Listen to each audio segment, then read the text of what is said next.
दरस बिना सुख न लगे शरीर, ये दो नैना ना सुखे ढूर ढूर ढूर के नीर।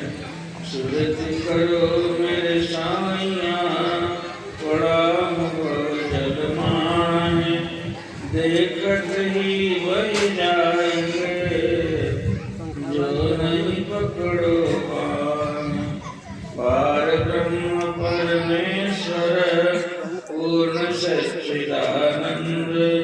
नमस्कार गुरु आपको सब संतन के संग, नमस्कार हरि आपको सब संतन के संग।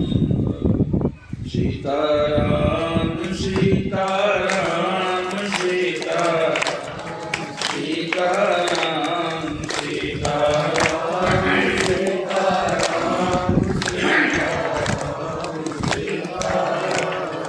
सीताराम सीताराम सीताराम सीताराम सीताराम सीताराम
महादेव की, भक्तराज श्री हनुमान जी महाराज की, दयालु सद्गुरुदेव भगवान की।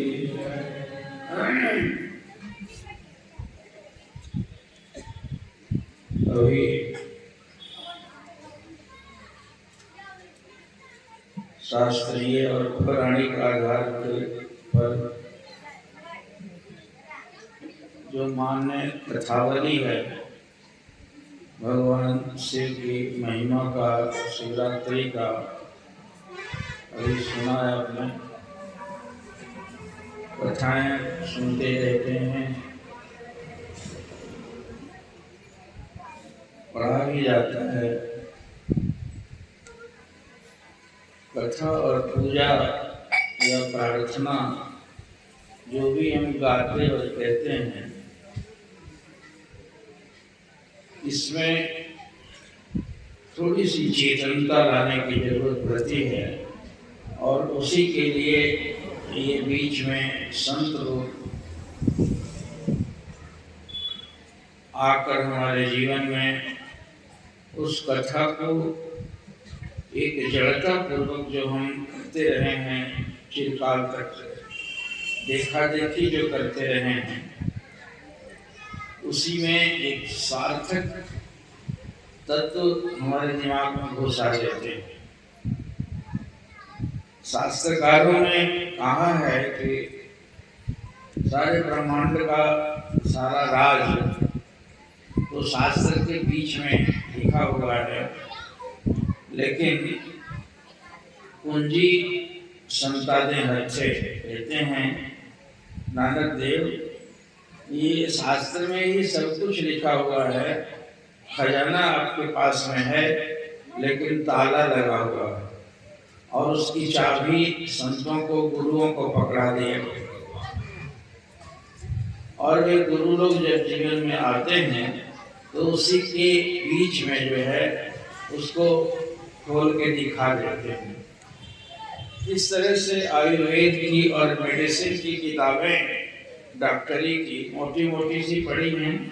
आप यदि अंग्रेजी के जानकार हैं तो उसको पढ़ के दवा तो खोज सकते हैं, सिरदर्द की दवा खोज लिए। सिरदर्द कई कारण से होता है। वह ब्लड प्रेशर हाई हो गया तब भी होता है, गैस चढ़ गया तब भी होता है, कहीं माथे में चोट लग गई तब भी होता है, दिन रात भर सोए नहीं है तब भी होता है, या और कितने कारण हैं। उसमें तो देख लिया कि सिरदर्द की एक दवा है और उसी को लेके खा लें तो फायदा नहीं करता है। डॉक्टर जो है चिकित्सक समय का उसी मेडिसिन की किताबों से और हमारी परिस्थिति का, हमारी हिस्ट्री का जानकारी लेके वह डायग्नोज करता है कि इसकी मर्ज का, इसके सिरदर्द का कारण क्या है, और उस कारण का जो निदान है उससे निकाल के आपको बता देता है। तो मानस रोग कछुक में गाये, हहीं सब के लखी बिरले निपाए। गोस्वामी जी कहते हैं कि मानस रोग तो बहुत ज्यादा है, मन में बहुत बीमारियां है सबको, लेकिन लगता कोई नहीं है। हमको अपनी बीमारी का खुद ही पता नहीं हो तो उसका इलाज कैसे करवाएंगे।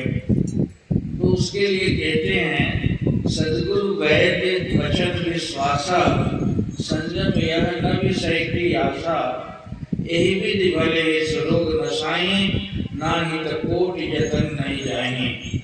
कहते हैं कि सद्गुरु वैद्य मिले, कोई तत्वज्ञानी, कोई महात्मा मिले और फिर उसके वचनों पर विश्वास हो, और उसके साथ दवा के साथ में डॉक्टर परहेज बताया है कि विषय का चिंतन न करें, विषय की लालसा जो बनी हुई है उससे थोड़ी दूरी बरते।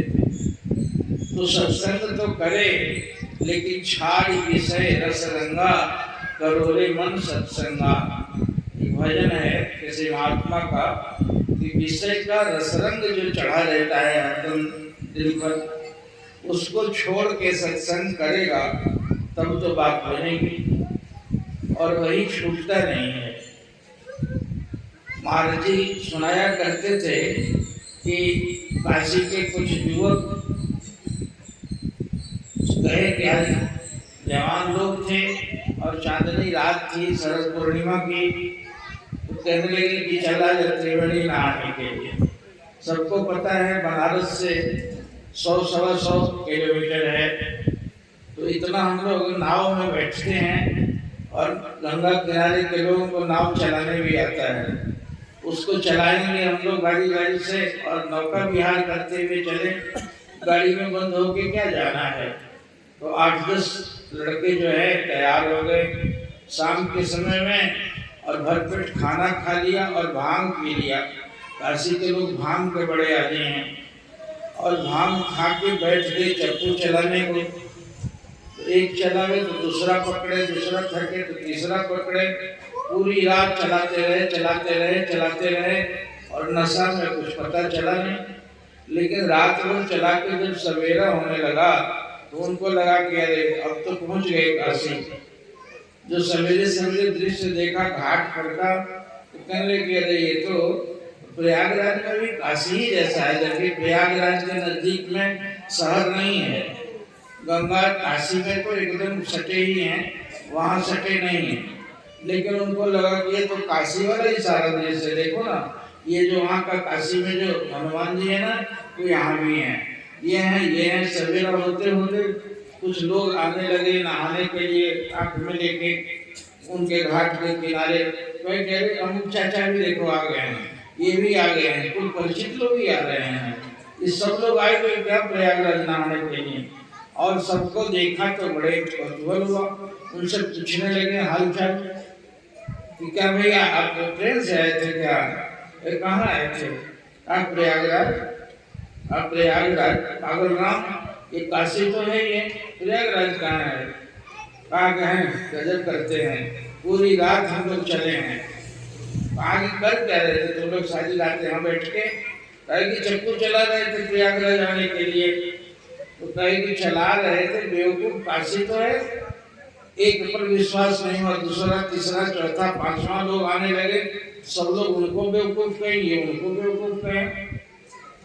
तब ये उतरे जरा सा कि भाई क्या चक्कर है, हम रात भर चले और रह रहे हैं काशी में। सचमुच काशी का ही दृश्य है, सब लोग काशी के हैं। जब उतरे तो देखा कि नैया को जो नौका वाले होते हैं, एक बड़ा लोहा का कील होता है, वो बालू में गाड़ के और लंगर को बांध के और आराम से घर चले जाते हैं।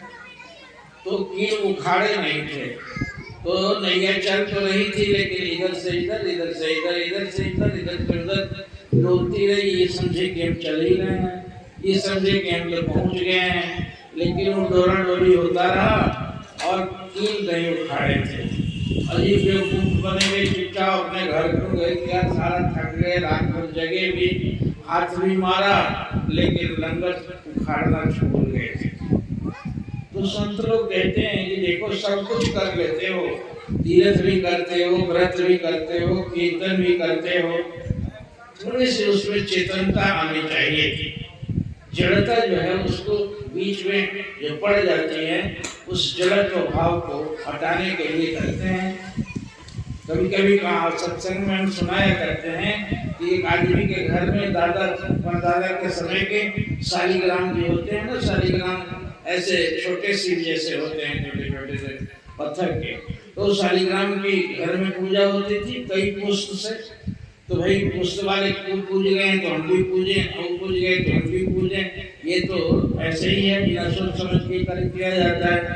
तो उसको पोता भी पूज रहा था और खूब रोज नियम से देखा था बाप को करते हुए, उनके बाप दादा को करते देखा था, इसलिए सोचा कि चलो हम भी करते हैं। वहाँ माला लेके खटखट करे, ऑफिस जाने के पहले हम 13 माला जपते हैं, शालिग्राम जी को नहवाया, धुलाया, फूल चढ़ाया, जरा सेंट भी लगा दिया, जैसे किया जाता है पूजा, सब करके और माला जप रहा था। तो माला जपते जपते जपते जपते उसी समय एक कुत्ता आ गया भाई भाई करता हुआ, और भाई भाई जो कुत्ता जैसे बोलता है, दांत पीसे, अगर नजदीक में कुछ था नहीं, कोई आदमी भी नहीं था, कहेंगे भी भगा लो कौन, और ये भाई भाई मुँह खोल के किए जाए। और माला इधर है, माला बीच में छोड़ना नहीं चाहिए। तो माला जपे जा रहे हैं, जपे जा रहे हैं, दांत पीसते हैं, अंत में कुछ नहीं मिला। तो शालिग्राम जी को उठा के मारा जोर से मुंह में, कुत्ते के मुंह में जो लगा, कहीं कहीं करता हुआ भागा। जब माला उनकी पूरी हो गई तो उठ के जाके उठा के ले आए शालिग्राम बाबा को, कपड़ा से पोंछा, नहवाया गंगा जी से। यार तीन पुष्प से तो रखे ही हुए, तो आज का आपका उपयोग किए हैं, इससे कोई हर्ज नहीं, कुत्ता भगाने के काम आ गए। और फिर पूजा वूजा करके रख दिया, कल से पूजेंगे। अब दादा के समय से तो ऐसा इस्तेमाल कभी हुआ नहीं होगा, बाप भी नहीं किए होंगे, आज हमने ठीक ठीक इस्तेमाल किया। अब बताओ तुम्हारे भीतर में तो है कि ये पत्थर है, ये तुम चेतनता पूर्वक पूजा नहीं करते हो। दुनिया खुद पूजा करते हैं लोग। गुरु महाराज जी की कहानी प्रवचन सुने होंगे तो सुने होंगे। तो ये ऐसे पुराण की महिमा जिससे अभी बाबा जी कह रहे थे, उनको सुना तो पहले विष्णु जी की पूजा करता था, तो उनसे कुछ फल हुआ नहीं, जरा फायदा भी नहीं हुआ, धन भी नहीं हुआ, बेटा को नौकरी नहीं मिली, बेटी को शादी नहीं, यही होता है दुनिया के लोगों में। तो उनको नहीं हुआ तो पुराण की कथा है, शिवरात्रि पर जाकर सुना उसने ये किया तो ये कर दिया शंकर बाबा, उसने ये किया तो ये कर दिया, ये किया तो ये कर दिया। तो कहा कि बेकार हम चक्कर में पड़े हैं विष्णु के, इससे कुछ होगा नहीं, इसलिए आज कथा में सुने शंकर जी की पूजा करते हैं। तो विष्णु को उठा के ऊपर रोशदान पर ऐसे फेंक दिया, आगे ऊपर रहिए, अब हमारा कुछ काम तो बनाए नहीं, कितना देर से पूजा करते करते अगरबत्तियों की ढेरी लग गई। और नीचे अब शिव जी को रखा, तो पहले जो जगदीश हरे होता था, तो अब जैसे ओंकार होने लगा, हर हर हर महादेव, एकदम बिल्कुल माइक लगा के, ऐसे नहीं पूजा होती है। और जोर जोर से माइक बजा बजा के एकदम फुल साउंड में ओम जय शिव ओंकारा, जय शिव ओंकारा जो करते थे जगदीश हरे विष्णु जी की आरती, तो अब शिव जी की होने लगी।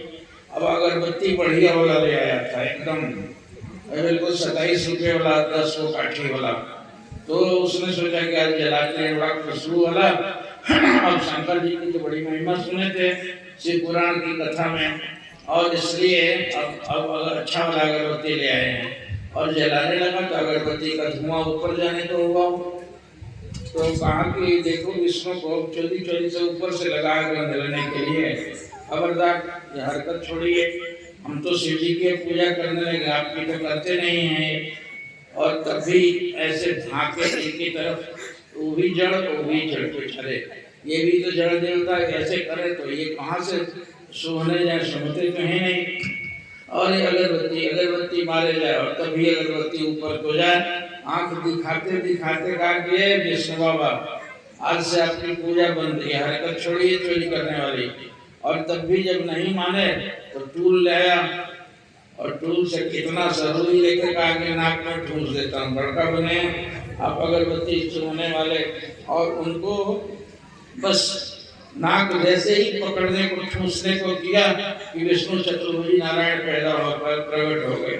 एकदम डर गया कि बाप रे बाप, शंख चक्र गदा जो भगवान विष्णु के चतुर्भुजी रूप में है, वो तो डर गया कि बाप रे कहीं चला दिए मर न जाए।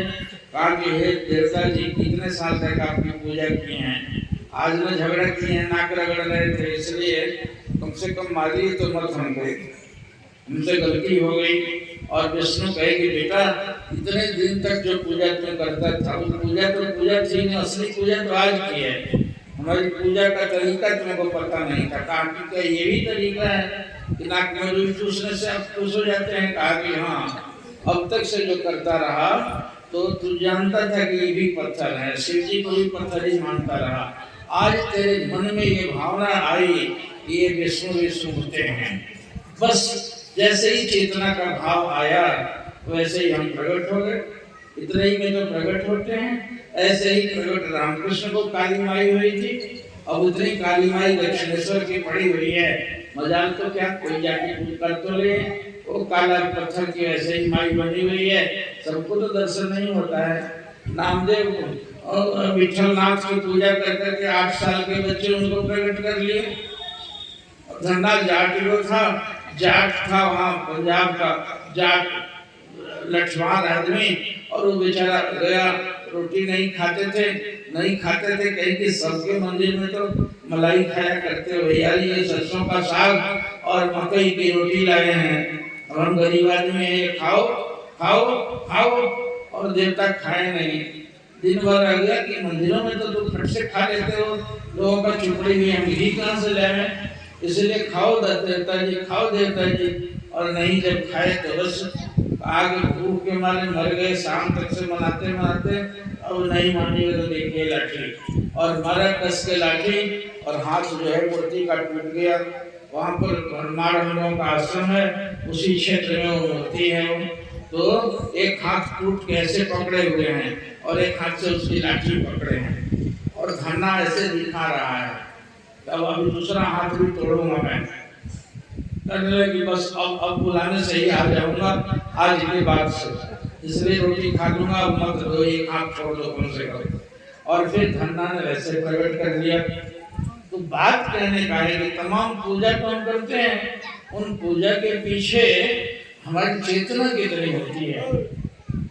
एक रात दिन 24 घंटे कोई इबादत करता था फकीर, दिन में भी रात भर में भी एकदम बैठा ही रहे और खुदा की इबादत करते करते करते करते एक दिन मर गया जब वो, तो दोजख जाने लगा और नरक कहते हैं, तो नरक वाले घसीटने आ गए। तो उन्होंने कहा कि भाई चलो नरक चलो, कहा मैंने तो 24 घंटे पूजा की है, कोई तो दिन में 1 घंटा भर करता है, आधा घंटा करता है, और हम तो 24 घंटे पूजा करने वाले हैं। और हमको भी नरक कहा कि हाँ भगवान क्या से आदेश यही हुआ, कुछ लोग घसीट के भी ले जाओ नरक में। तो भगवान से चल के पूछाओ तो हम दिन भर रात भर पूजा जो करते थे, तो पूजा हमारी कहाँ गई? तो भगवान के पास पेश हुए, कहा प्रभु जी है, तो लोग तो दिन में पूजा करते हैं तो उनको स्वर्ग भेजते हो, और हम रात रात भर जग जग कर पूजा की और हमको नरक भेज दिया। तो भगवान बोले कि इसीलिए तो भेज रहा हूँ, ये लोग तो दिन ही में जगाते हैं, तो रात भर मुझे जगाता है, पुकार पुकार के इसी सजा में तुमको नरक भेज रहा हूँ। हैं? तुमको एक पता नहीं चला, तुम्हारे मन में तो जड़ता थी कि न दिन को सुनते हैं न रात को सुनते हैं, तो पत्थर के हैं ये। और नहीं ऐसा होता तो रात को तुम यदि सोते हो तो अपने देवता को भी सुला दो ना। पंजाब में बहुत सारे मंदिरों में देखते हैं गुरु महाराज जी के फोटो के ऊपर में बढ़िया एकदम पश्मीना की ऐसे चादर और रजाई लोग उड़ाते हैं और एकदम महाराज दम मत घूंटे यहीं तक से ऐसे रख के उठाते हैं, सवेरे चाय पिलाते हैं, स्नान कराते हैं। कई लोग तो अपने मंदिर में एसी लगा के रखे हैं। तो वो चेतन की भावना होती है तो उन्हें चेतन का फल भी मिलता है। और हमने तो चेतन की भावना की नहीं है। लोग कहते हैं कि महाराज जब से मंत्र लिए तब से कोई काम तो नहीं बना। हमने कहा पूजा करते हो कि यहाँ इतना अगरबत्ती का धुआं बता देगा, चल के देखिए कितना धुआं से जो राख है वो तो राख फोटो पर ही गिरा हुआ है। तुम अपने मुंह पर तो बाहर निकलते हो गेट पे तो पाउडर जरूर लगाते हो, ये माता लोग तो आईना के सामने जरूर जाएंगे। और भगवान जी जिनकी पूजा करते हो कि हे देवता हमारा ये मनोरथ पूरा कर दीजिए, और उनके फोटो पर एक इंच धूल पड़ा रहता है सबके मंदिर के देवता पर। अरे तू यदि मुंह में पॉलिश करता है तो इनके भी मुंह को सवेरे सवेरे साफ कर दिया करो ना। है तू गर्मा गर्म चाय पीता है तो इनको भी गर्म चाय पिलाओ, और गर्म भी नहीं कि मुंह जल जाए। तुम जैसे पीते हो उनका भी मुंह मत जलने पावे। भोग लगाओ ना, तू घी डाल के बघार के दाल खाते हो तो उनको भी घी लगा के बनाओ, मलाई और मक्खन के साथ में भोग तो लगाओ तुम। और ऐसे चेतना की भाव आएगी तो उधर से देवता भी तुम्हें फल जरूर देंगे। तो इस तरह से पूजा तो हम करते हैं, बड़ी अच्छी बात है। गुरु महाराज जी कहते थे कि इन पूजाओं से पुण्य तो जरूर होगा ही, लेकिन गति और मुक्ति उससे भी आगे की चीज है। जो गुरु साहब बताते हैं उस पूजा तत्व को, उस शिव तत्व को जानकारी करके वे उस शिव तत्व को ब्रह्मांड का सबसे शक्तिमान शक्ति है, वो जले जले में व्यापक परमात्मा है वो। और उसको ये मूर्तियां जो हैं हमारे मंदिरों में जो होती हैं, इसको प्रतीक कहा गया। शंकर नहीं है वे, शंकर के प्रतीक हैं। इनको देख के शंकर की याद आती है, इनको देख के हनुमान जी और राम जी की याद आती है। ये हनुमान जी भी गदा लेते होंगे तो ये भी गदा लेके बैठे हैं, लेकिन ऐसा नहीं, उनमें भावना करनी पड़ेगी चेतना की, और तब चेतनता से उसमें से देवता प्रकट होंगे, देवत्व प्रकट होंगे और हमारी अभिलाषा पूरी होगी। और मेरे मन में ये कहते कहते मैं शुरुआत मैंने इसलिए किया हूँ कि तुम्हारी पूजा बनती है तुम्हारी बाजा और ढोलक तो इस तरह कदर बजता है इन कीर्तनों में कि बड़े आदमी के पास जाओ, सीएम साहब को मिलने के लिए, चीफ मिनिस्टर को, और इतना ढोल बजाते हुए जाओ कि कपाट खा जाओ उनका। कुछ न तुम्हारी आवाज वो सुने न उनकी आवाज तुम सुने, तो तुम्हारी मांग पूरी होगी। वो तुम्हें तो लगता है कि देवता के पत्थर बैठे हुए हैं, तो सुनते थोड़े हैं। हमको तो सुनाना है गौरी के लोगों को कि तुम जो जान जाओ कि हम भी कीर्तन करते हैं, तुम जान जाओ यहाँ से उधर पड़ोसा वाले के कीर्तन करते हैं, तुम जान जाओ झाझा वाले के कीर्तन करते हैं। यहाँ की आवाज समूहगंज से आगे भी पहुंच जानी चाहिए। इसके पीछे और क्या राज है जी? तेरे मन में भावना तो नहीं होती है कि भगवान जी की पूजा करते हो, करते हैं। ढोलक वाले भी दो माइक वहाँ लगाते हैं, दो यहाँ लगाते हैं, दो मुंह में लगाते हैं और दो चार को इधर उधर लगा देते हैं। जितना कपार खा जाओ शंकर जी का, हमको तो लगता था कि शिव जी जाके उड़सा बेचारे अकेले रो रहे थे रात में, और वहाँ बैठ के एकदम उदास बैठे हुए थे। हमने कहा बाबा जी हमको तो बुलाया गया है, वहाँ आप कहें यहाँ बैठेगा, तुम जाके माथा फड़वाओ वहाँ पर जाके। हमको खींच के कहे, हमने कहा कि ये बताओ, हम भी फेरा में पड़ गए कल 5 बजे से, इसीलिए हम आज आए होते तो अच्छा लगता हो। क्या जयकारा लगाते हो यार? शंकर जी में जाकर देखो दरार पड़ा है कि नहीं पड़ा है तुम्हारे ढोलकी से। और ये करते हैं सारे गाने वालों के मनोवृत्ति को मैं बैठे बैठे देखते रहता हूँ। ये शिव जी की नहीं गाते हैं, ये शिव जी को नहीं पुकारते हैं, ये सिद्धि कोट के बहाने में लोगों को सुनाते हैं कि मेरा गला कितना अच्छा है, मेरे में दम है कि हम ढोलकी इतना टन टन टन टन टन टन टन टन बजाते हैं ताकि हमारी कला अच्छी है। तो कल तुम भी जब कीर्तन करवाओ तो हमको बुला लेना। प्रचार होता है, अपना प्रचार किया जाता है। इसलिए कहता हूँ कीर्तन ठीक है, बड़ा अच्छा किया। कीर्तन से मनोवृत्ति के जो भीतर के तरंगे होती हैं शांत होता है, लेकिन एक सहजता होनी चाहिए, एक सौम्यता होनी चाहिए, कर्कशता नहीं। और वह सौम्यता पूर्वक भगवान को भगवान जान के करो, चिल्लाओ। बच्चा जो है गाता है तो देखो वो सुनाते हैं। एक ईसाई था, अपने छोटे बच्चे को लेके चला गया चर्च में, जाते हैं लोग अतवार के दिन, और वो जो जैसे उठते बैठते इबादत करते हैं ईसा को, तो लड़का भी किए जा रहा था, वो भी कर रहा था, देखा देखी। तो आने लगे रास्ते में, तो डैडी ने पूछे कि बेटा तू क्या कर रहा था वहाँ, कहा आप क्या कर रहे थे? हम क्राइस्ट की पूजा कर रहे थे, प्रेयर कर रहे थे। तो हम भी प्रेयर करते थे। उन्होंने कहा कि तुमको प्रेयर आता तो नहीं है, अब 3 साल 4 साल का लड़का क्या आता है तुमको? तुमको आता है? कहा कि नहीं हमको प्रेयर तो नहीं आता है, लेकिन ABCD तक से तो हमारे सर बताए ही हैं स्कूल में, तो हम वही सुना दिए उनको A से Z तक से। और बाप हंसने लगा कि ABCD से Z तक ये कोई प्रेयर है? कहा कि आप जो प्रेयर करते हैं जनाब, उसमें ABCD तो भरा हुआ है, कोई आगे कोई पीछे, आगे पीछे, इसी से करके वो शब्द बनता है। और उन शब्दों को जोड़ के प्रेयर बना दिया, आप सुना दिए, तो आप खिचड़ी बना के दिया, और हम चावल दाल परोस दिए, उनको बनाने आता होगा बना लीजिए। दाल चावल खाइएगा कि खिचड़ी खाइएगा, भगवान जी को आता तो यही है। इसलिए हमने ABCD का कह दिया कि प्रभु जी बढ़िया प्रेयर कर लीजिए। आपका प्रेयर तो न जाने कितने सालों से कई लोग गा रहे हो, प्रेयर तो झूठा किया हुआ है। जितने भजन जो हैं ये मीरा का भजन है, ब्रह्मानंद जी का भजन है, उनका झूठा किया हुआ है ना। तो ऐसे अब किसी को यदि आता नहीं हो तो कैसे गाएगा? बेचारा छोटा बच्चा क्या करेगा? तो बच्चा आए हैं जैसे भी भगवान जी को कर देखा देखी सुन तो लिया है, कुछ भगवान रहते हैं, माँ बाप करवाते हैं, लेकिन उसको प्रेयर नहीं आता है, उसकी पूजा भी तो कबूल होती है। इसलिए पूजा को चेतना प्रदान करो, अपने हृदय के तल से उसमें सेंटिमेंट होना चाहिए तुम्हारा, और सेंटिमेंट नहीं होगा तो अब था कोई राजा वो बंसी बिहारी का मंदिर बनवाया था कृष्ण भगवान का, और अपने से भगवान को भोग लगाता था, रुचि रुचि भोग लगा। भोग का ऐसा नहीं कि थाली परस लिए इधर घूम के जाके बकरी भगा रहे हैं सब्जी में, कभी उधर ही देख रहे हैं, फिर जाके तो भोग लगा रहे हैं। क्या भोग लगा रहे थे? भोग तो लगाते नहीं हैं, भोग कोई लगाने वाले लगाए होंगे।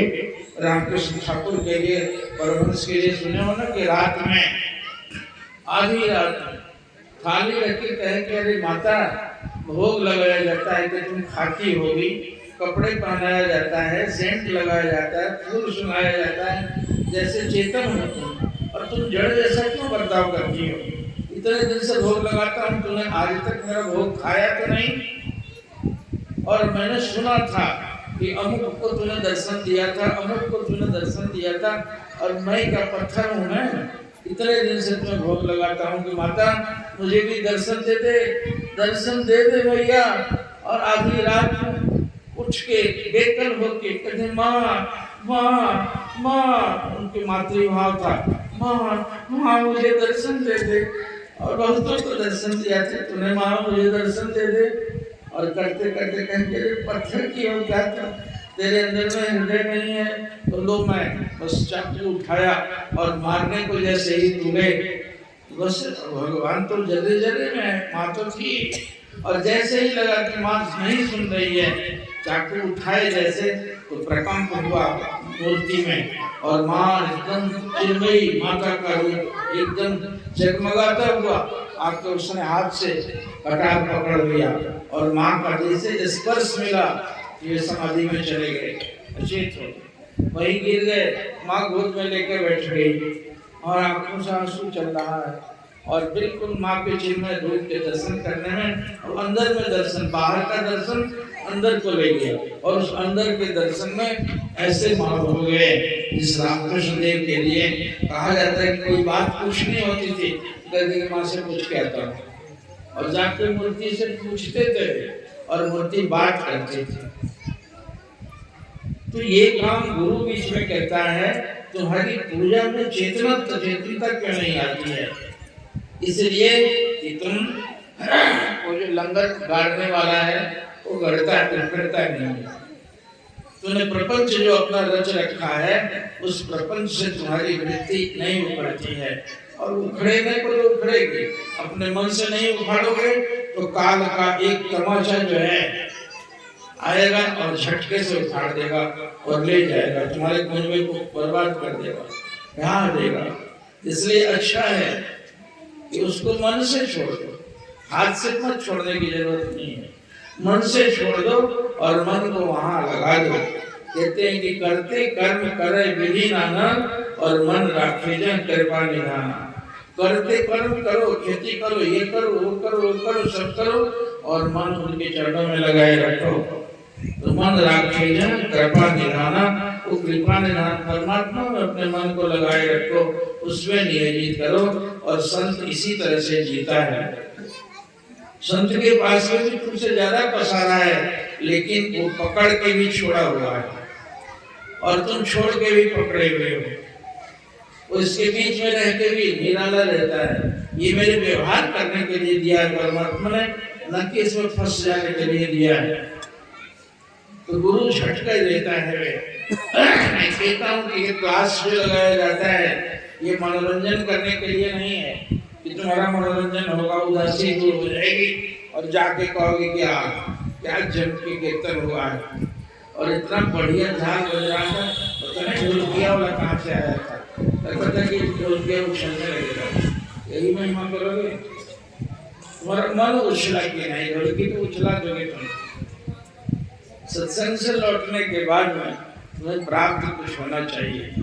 भगवान की उस पूजा से धरातल बना के जाओ और भीतर में कोई चेतना, कोई जागृति, कोई प्रज्ञा तुम्हारे भीतर में, वैराग्य कोई चित्त में जग के जाएगा तो फिर सत्संग में आने का फायदा होता है। नहीं तो नाटक देख के भी लोग आते हैं। नौटंकी देखने गए थे, बहुत बढ़िया मंडली आई हुई थी और फिर सत्संग से लौट के जाओगे तुम क्या बताओगे? पूरी बड़ी अच्छी नरम थी, गाना बड़ा अच्छा गाने वाले मिले थे, ये कहोगे विचार बड़ा अच्छा लगा। वहाँ आश्रम के शोधित परिवेश में बैठा और गुरु साहब ने जो स्पीच से मिला वो बड़ा अद्भुत था। संसार जो है, गुरु महाराज कहते थे कि देखो नाव यदि पानी के बीच में है तो पार लगाती है, लेकिन नाव के बीच में पानी आ जाए तो डुबा भी देती है। वही नैया जो पार करती है वह पानी के भीतर में तैरती रहती है, चढ़ो तो उस पार ले जाएगी और कहीं पानी भर गया तो नाव डुबा देगी। संसार में तुम रहो, तुम्हारे भीतर संसार न रहने पाए। संसार का रात दिन चिंतन तुम्हारे मन से होता है, वही तो तुम्हें डुबा रहा है। तुम्हें रोग में, शोक में, परिताप, बंधन, व्यसना, निश्चय और नाना प्रकार के परिताप में, बंधन में, व्यसन में तुम्हें डुबाए रखता है। इसलिए कि चित्त में संसार को लेके जीते हो तुम। संसार को बाहर रहने जाए, संसार तुम्हारा पैदा किया हुआ है, तो अपने शरीर को उसमें रखो। तुम्हारे भीतर अंतःकरण में वे नारायण, वे परमात्मा, वे शिव, वो सदगुरु वे भीतर में रहें। ऐसे ही चेतना पैदा करो। ऐसा भीतर के झाड़ झंकार को कीर्तन से उखाड़ के भेज दो जो हृदय है तो, और हृदय निर्मल साफ बच्चों जैसा हो जाए। तुम तो गीत भी गाते हो तो बस ऐसे ही मन में आता है, गाने की कला तो है ही तुम्हारे पास में, और गीत गाते हो कितना अच्छा जमा, तो उसका ऐसे ही होता है। एक पंक्ति में तुम दोनों में से कोई गा रहे थे तो मैं नोट कर रहा था, ये कैसे था उसमें, चाहिए न प्रतिष्ठा न दूसरा भवन, उसी में एक पंक्ति थी, मेरा के बदले में तेरा कहा गया, तेरा के बदले में मेरा कहा गया।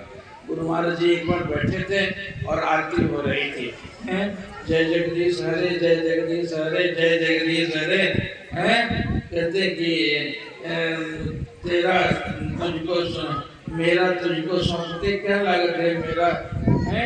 कहते हैं कि बस जो कुछ है सो मोर, तेरा तुझ में कुछ नहीं, जो कुछ है सो मोर। कहती तेरा तो कुछ भी नहीं है, परमात्मा सब कुछ तो मेरा ही है। और कहना चाहिए तो मेरा मुझ में कुछ नहीं और तेरा सब कुछ है। और उलट के कह दिया, कारण कि मुझ में और तुझ में एक ही जैसे मात्रा तो वैसे ही है, मेरा और तेरा में मात्रा तो एक जैसी है। लेकिन गाने में सिर हिल रहा था। वो महात्मा गाते थे कि गुरुदेव कृपा जब करते हैं तो उनके कपाट खुल जाते हैं। हमारे गुरु भाई थे, वो गाते थे, उनके कपाट खुल जाते हैं। लेकिन ढोलक झाल तो इतना बजता है, ये चारों ओर माइक 8 को लगा के शब्द सुनाई नहीं पड़ता, वो ऐसे ऐसे हिलता है। और उस हिलने में क्या कर गए, गुरुदेव कृपा जब करते हैं तो उनके कपाट फूट जाते हैं।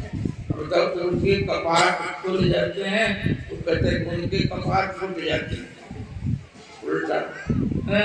वैसे ही हो जाता है कि भगवती भार्याम रक्षति, पंडित बोल रहा था, भगवती भार्याम रक्षति, भगवती मेरी पत्नी की रक्षा करो। पत्नी बीमार थी और दांत टूटा हुआ था पंडित को, तो बोलते जा रहा था भगवती भार्याम रक्षति, रक्षति के बदले में भक्षति, और पत्नी मर गई, उल्टा हो गया। स्कूल मिला, इसका मतलब कि पूजा भी, प्रार्थना भी, भजन भी तुम समझ के गाओ, उस समय ऐसे नहीं करने का मौका मिलेगा। मीरा ऐसे ऐसे मुंह नहीं चमकाती होगी और ना उसको ढोलकी बजाने आता होगा, लेकिन उसने हिला दिया, उनसे क्या उनसे भी कोई हिले। 24 घंटे के कीर्तन करने वाले वो सामने नहीं आते हैं, जो कल बजाते होंगे रात भर में, वो पता नहीं वो तो भाड़ा पड़ना इसे परिचय करके ले आता है मुरारी बाबा को, उसका पता रहता है, तो आए होंगे और बस अब तो मेरा काम खत्म, 10 बजे हवन हो गया, चले गए। अब वो नहीं सुनने के लिए आए, तुमने हिलाया कि नहीं शंकर को, शिव तत्व में तेरा प्रवेश हुआ, आंख मूंद तो बस वो गुरु का मंत्र ही शिव तत्व है, और उस मंत्र में तेरी धारणा रुक गई और वृत्ति रुक गई, चित्त ठहर गया, संकल्प विकल्प शांत हो गए। उसके बाद तो ये होना चाहिए था, अब अपने अपने झोली देख लिया जाए। तुम तो गा रहे थे और मैं सुन रहा था, और उसके भीतर में, तुम्हारे भीतर में एक भजन के लिए, एक चिंतन के लिए, एक विवेक वैराग्य के लिए एक जमीन तैयार हो जानी चाहिए। और वह यदि हुआ तो पूजा सार्थक हुई। चलो झूठ-मूठ खेले सचमुच हो, सचमुच खेले बिरला को, सचमुच और झूठ-मूठ तो मैं 90 से सुना रहा हूँ, 30 वर्ष मेरे दांत टूट गए सुनाते सुनाते, लेकिन मन शायद टूटे कि नहीं टूटे, अब तुम अपना हिसाब लगाओ। कल आते ही देखा ये सबसे पुराने भगत यहाँ के सती बाबू हैं और तुम्हारे मुखिया जी हैं, और मैं तो हाजिरी बनाता हूँ, और वहाँ गेट पर आए गायब, सब परिवार गायब, और रजिस्टर में मैंने तो ये कर दिया, हमको वहाँ भाई तुम महंत हो, किसी दूसरे गांव में भी तुमको बुलाया जा सकता था, किसी दूसरे गांव में भी बुलाया जा सकता था, तो अपने घर की शंकर जी को तो तुमने बैठाया है ना, इतना इज्जत पूर्वक उनको बुला के उनके भूखे रख के, और तुम इधर उधर घूमते फिरे, तो एक अपना तो होना चाहिए दरबार से। ये जैसे प्रतिष्ठा, जैसे घर में गौशाला के घर में तुम्हें यदि कोई बारात आए तो तुम जाते होगे, जो कुछ बनेगा कहो हम क्या कर दे, ताकि इज्जत न बिगड़ने का। इसलिए तुम्हारे घर में नए कितने लोग आते हैं तो तुम्हारी सेवा, तुम्हारी व्यवस्था, तुम्हारी चीज़ों पर उनका होगा नहीं कि हाँ इतनी अच्छी व्यवस्था थी, और व्यवस्था करने वाले इधर उधर नेतागिरी करने में लग गए। इसलिए ये एब्सेंस जो है ये अच्छी बात नहीं है, हाजिरी बननी चाहिए, और हाजिरी उनके यहाँ बनेगी तभी काम आएगा। इसलिए नाम तो कहीं लिखाए हो किसी स्कूल में, और तुम 5 कोई स्कूल में बैठते आए हो, कारण कि वहाँ भी तुमको बुला लिया गया, वहाँ भी बुला लिया गया, और जहाँ स्कूल में नाम लिखा है उस रजिस्टर में, और या तो तुम कबूल करो कि हमने नाम नहीं लिखाया, नाम लिखाए 30 साल हो गए, तुम्हारे बाल बच्चे जब नहीं थे तब से नाम लिखाए हो और तुम हो गए एब्सेंट। इसलिए भूल चूक होती है। गुरु भगवान से प्रार्थना है, विनती है, आपकी निष्ठा, आपकी श्रद्धा गुरु घर के प्रति बनती रहे और दिनों दिन बढ़ती जाए, ताकि आप इस घर के शोभा बने। और इस जो पैकेट ये बनाया गया है कि आने वाले लोग भी, आने वाले पीढ़ियाँ भी इसमें आके ज्ञान लाभ करें, सदगुरुदेव का आशीर्वाद ले, भगवान शिव की दुआ मिले आप सबों को और वे आपको बिल्कुल दोनों तरह से, लोक और परलोक दोनों में सुखी शांत रखें। यही सबके लिए गुरुदेव प्रभु की पीठ की तरफ से आप सबको आशीर्वाद है। हृदय से मंगल कामना करता हूँ। इसी तरह से पूजा में दिल लगाकर आप पूजा किया करें, घर में करें, बाहर में करें, जहाँ भी करें, अपनी चेतना को उससे जोड़ें। कारण की चेतना कई जन्मों से जड़ता को प्राप्त हो गई है। उसमें थोड़ा ऐसे हथौड़ा दे देके हिलते रहना चाहिए। कारण कि जब काल हिलाएगा तो जबरन हिलाने से तो अच्छा है कि अपने ही थोड़ा झकझोर दिया करो और ज्ञान और वैराग्य का उसके ऊपर में जो आवरण है वो चढ़ा के जियो तो स्वाद आएगा, अच्छा लगेगा। संसार दुखी, निराश और हताश नहीं करेगा, इसमें जीने का मजा आएगा। तो भगवान आपके सुमति दें और सबके अंदर में सद्भावना देंगे, सबको आशीर्वाद मिले। हरि